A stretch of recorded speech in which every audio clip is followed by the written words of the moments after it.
I didn't expect a funeral chapter to reveal the bride of Christ. You'd think Genesis 23 is just about a funeral. But what if the first piece of the promised land was a grave? Crazy twist. That grave wasn't just about Sarah, it was about Christ and his bride, the church. Sarah died in Hebron, and Abraham mourned her. Then he negotiated with the Hittites to buy a cave at Machpelah, refusing to take it as a gift. He paid full price. On the surface, it looks like a business deal in the middle of grief. But look closer. This was Abraham's first permanent claim in the Promised Land. The land wasn't conquered yet. The promise wasn't fulfilled yet. But by buying that field, Abraham anchored his hope in God's covenant.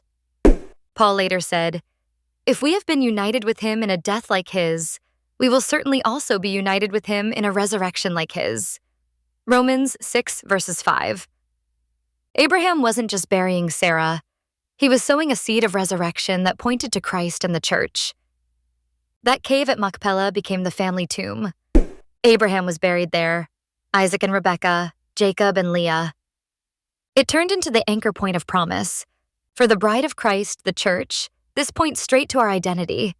We are a people anchored in a grave that could not hold Jesus. Just as Machpelah testified to future inheritance, the empty tomb testifies to our eternal inheritance. The church is not built on shifting ground, but on the rock of resurrection. What looked like loss was really a down payment on the promise. And notice Abraham's refusal to accept the cave for free. He insisted on paying. Why? Because faith doesn't cling to shortcuts. It rests in covenant. That points to Christ, who bought us with a price. 1 Corinthians 6 verses 20. The church is the bride that was purchased, not borrowed. Just as Abraham's payment secured the field, Christ's blood secured the bride forever.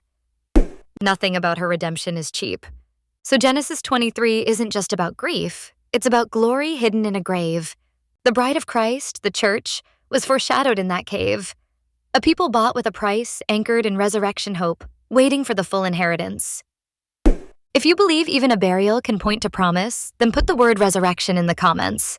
Because in Christ's church, graves aren't the end, they're the doorway into forever.